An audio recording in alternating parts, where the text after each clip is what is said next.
money. So I had to, I think the first tool I ever bought was a cheap Harbor Freight welder way back in the day. And you just learn by doing it wrong. And I did it wrong for years. Like, I swear to God, there's some stuff out there that if I ever find it, I will pay the people and I will take it back from them. And I will say, please just forget I ever made this. Here's nice stuff now, but, continue on your way. And the issue is like, and a lot of people like say like, oh, your parts are really reasonably priced. And I think the big issue is taking a moment to sit down and go, well, how many hours does it take to make this? If it takes me 4 hours to make this and shop rate is $50 an hour, it should be $200. That's fair. I am working at shop rate and I'm keeping my lights on and I'm keeping my heater turned on and my bills paid, and like to be perfectly fucking blunt, I never wanted to run a business. When I first found cars, I wanted nothing more than to work for a local Honda shop called Kaizen Speed. Oh my God, they were so cool. They had a like a 10-second Honda back then. Oh my God. But you never wanted to own something. So you just wanted to work for somebody else, but kind of doing the same vein, or what? I just wanted to touch fast cars. Like, that was all I thought about. Okay. Nothing in the world mattered more to me than I wanted to touch fast cars. And I remember I went into Kaizen Speed like 4 different times, like, give me a job. And they were like, yeah, go away, high school kid, you're in the way. And I was like, oh, that sucks. And by complete chance, I got picked up by a local guy here who was building drag racing Volkswagens, air-cooled Volkswagen, Beetles. He built drag cars. He says, well, I went to visit. And I was like, I looked, it was the very first time I saw a CNC mill or a lathe. My eyes got real big, and I was like, what are all these cool things? I've never seen these before. And, he was like, all right, you got your tour, go away. I was like, I want to work here. He was like, no. I was like, I will work here for free for 6 months. I will sweep your floors. I will do anything. Let me be a part of this. And he said, yeah, okay, fine. All right, 6 months. Let's see if you can hack it. And I'm surprised I did, because that guy was the worst human being in the world. He was a really terrible human being. But I am forever grateful for the experience I gained because of it. But that was my introduction. And so while working there during the days, I would see him build a part and then put it online, and people would buy it. And I was like, God, I need to pay for my race car, And so I built a part and I put it online, and nobody bought it. And I was like, oh. And it was a learning process. I didn't know my eyebrow from my butthole, and like, I didn't know what prototype testing meant. I didn't build models of anything. I didn't test it or stress analysis. I didn't do any of that shit back then. And but you learn with time. You do anything for 10 years, you figure it out. And so, over time, my personal hobby of building things after hours turned into a day job, and which is a very scary. See you, bud. It's a very scary step to take. And the philosophy has really evolved into, when I first got started, I sent messages to people on the internet, like Justin Shreve. I think I messaged back in like 2009 or 10 or something. And I went, how do I do this and this? And he didn't respond. And I now know why he didn't. Because, back then these guys were just getting inundated with stupid questions. Yeah. And, you can't, there's no way you can respond to 50 kids a day asking what the paint code is, or what your wheel specs are, or what parts are you running for suspension. Like, that's 3 hours of time to answer that many questions. And so, it's kind of hard. It was hard. And I understand why he didn't. We're actually good friends now. But, it was different back then. Yeah, absolutely. And it was a deal where, looking around at the time, I went, and like I said, this was kind of by accident. I was looking around at what people were doing and what they weren't doing. And there were lots of people who were selling like cut and weld knuckles. Even today, there's 1,000 people who do it. And for me at the time, the one thing that I noticed was everyone was really slow about their turnaround times. Mm-hmm. That was the big thing. And so I was like, we got to do better than them. Like that should not be hard to do. And that was, one of the kind of primary focuses, was to try and get that 3-day turnaround time to happen all the time for kids. Because we live in the 21st century. Everyone expects Amazon 2-day shipping. Exactly. And like my inability to understand, now I know better, but as a young man, I didn't know that, how the world works. And, it's just one of those things where,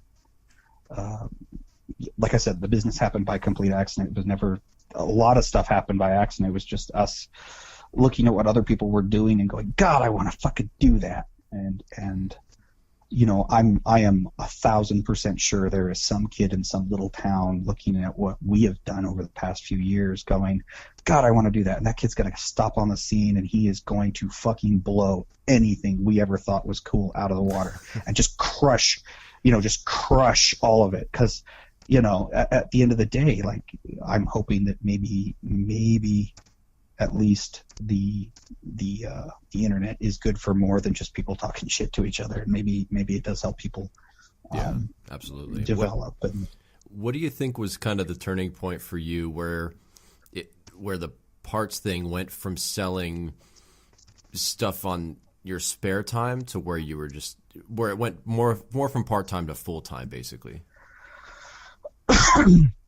That was a very interesting kind of phase. So I was working full-time at the speed shop, building intake manifolds, and I was my job was to run a CNC mill and build intake manifolds. And in the evenings, I would come in and then use the CNC mill to build parts for myself. And I would build a big run of 100 or something, and I'd set them aside. And then the next week, I'd get a day off, and I'd come in the evening and make some more parts. And some of them moved, and some of them didn't. And it was a second full-time job for years, and a lot of it was testing, breaking, discovering what I was doing wrong, reimagining, going in circles. The point where quitting the day job became, well, and the problem was, like I said earlier, my boss was a terrible human being. He was very short fuse. And so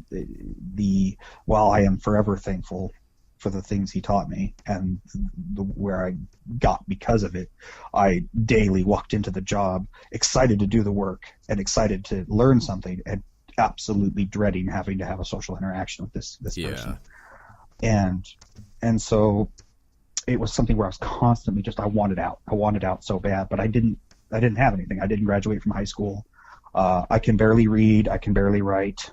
If you can always tell if I make a post on social media because it's spelled wrong. If you ever look at our page, if there's a misspelling, that's actually me making the post. Noted. So if someone else does it, it'll be spelled correctly. And so I didn't really have an alternate option. I was one of those kids who had, the inability to stay focused or on task for any period of time for anything. So schooling, education, any of that was not in my future. I was going to be a burger flipper for the rest of my life, guaranteed. And that was part of the reason I was afraid of quitting my day job. But, as we continued to sell knickknacks to people and continued to make new knickknacks, some of them which I no longer sell because they serve no purpose and I was young and foolish and thought they would. It just slowly grew. I think it took from the very first thing I ever sold online to the day I quit my day job was probably 4 years. And then from the day I quit my day job to my first hire was another year probably. And that the first hire is the scariest thing. Oh my God, that is, because you're like, all of a sudden, oh my God, I'm responsible for someone else's life, not just my own. Like, I have to put, like, that's, oh Jesus, that's the worst one. You can, because like, let's be fucking honest. This is thrifting. This isn't a real hobby. This is stupid. Like, if there's anything more dumb in the world than kids in cars going, I'm going to go do a skid. Like, oh God, this is not a smart place to be, like, It's not for an entrepreneur. It's not a smart place to be. Like, oh God, no. Self-driving cars are coming. Like, let's be honest, that shit will be here. Google didn't spend $80 billion in the last 5 years to not solve that problem. Mm-hmm. They will get there. And the day they do is the day our sport starts to die. Look at drag racing. It's no longer the way it used to be. But do you think that's because of technology, or do you think that's just because the generation that got into it now is aging and drifting is the new popular motorsport? But the problem with that is the generation that got into it had kids. Why aren't those kids all still racing? Kids saw drifting and they're like, that shit's way cooler, Dad. No. Drifting is a bunch of kids who do not come from motorsport families. Yeah. If you go to a drift event, 90% of the kids have never seen a Zeus fastener. They don't know what clecos are. They don't know how to cope in miter tubing. They don't come from that environment. Their parents are blue collar, or not white collar. What's the kind of people who don't work with their hands? The blue ones. Okay, blue collar. Yeah, their parents are blue collar, office people or something else maybe, and so these kids are coming to the sport not because mom and dad got them into motorsports. They're coming to the sport solely because what they saw on the internet was like, that's cool. That's it. Like, literally no other reason. No one invented drifting all by their own lonesome. People have been doing burnouts for forever, but no one invented this all by themselves. No, they saw it on the internet and they went, that's fucking cool. I want to do that. Like, that's it. Like, every single person you ever met at a drift event is there because they saw someone else do it first and went, that's badass. Yeah. How do I get here from there? Or how are we there from here? Anyways.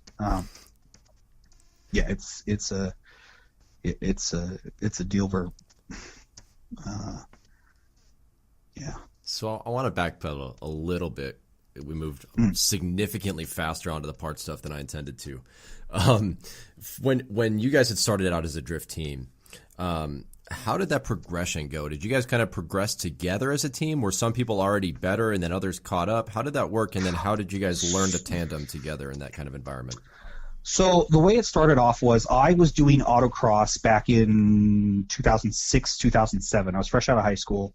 I'd moved to another town, moved to the town I live in now, Walla Walla, with a girl. Fresh out of high school, moved down here, met Jason, and started going to autocross. I was autocrossing for 2 years. I was never terribly good, but I wasn't terribly bad. I was just kind of mediocre. And I would go to the Friday night, like the Friday night meets at the local gas station. These used to be a big thing. I don't know if they still are a big thing. They used to be a big thing, anyways. And I remember the very first time I ever went, a yellow 68 Nova rolls into the parking lot with roller paint on it, and some dude with hair down to the middle of his back doing just donuts with this 68 Nova. It was a piece of shit Nova, don't get me wrong. And I was there with my little 8.6 Corolla that I bought because I'd seen Initial D and was like, oh my God, I gotta have this. I didn't, yeah. That's another 2-hour story in and of itself. But anyways, this guy rolls into the parking lot in a Nova with long hair and Leonard Skinner blasting, and I'm going, and he's doing donuts. I'm like, I don't know who you are, dude, but we're going to be friends. And this was Jason, by the way, and he was not nearly as excited about it as I was. I was like, we're going to be friends, and he was like, yeah, maybe not. Maybe you're weird, and because I grew up overseas. And I will when you grow up overseas, you never know when you're going to meet another person again because you're just constantly moving around. And so I will meet someone, and they are instantly my best friend. And that makes a lot of American people very uncomfortable very quickly because Americans are more like, hey, we'll meet, we'll talk once, maybe we'll go hang out in a week or two. Yeah. They're a little more slow to developing that kind of what you would call closeness, but being an expat kid, you I don't know if I'll ever meet this person again. We're gonna be buddies. Hey, how's it going? Let's talk about all your cool shit you're going through or whatever. And so yeah, he wasn't about that in the beginning. I had a little Corolla that I was so proud of, and I would go do handbrake turns. There's no way to turn on a young high school lady faster than a well-executed J turn. Yeah. And I was busy doing that, and he was doing donuts in his Nova. And one day he was like, "Yo, let me try that in your car." And I was like, "Oh yeah, fuck yeah, okay. I mean, you can obviously do it in yours, so yeah." And he linked between some light poles, and we were doing this in a parking lot. We weren't hurting anyone. Mm-hmm. And he was like, that's cool. And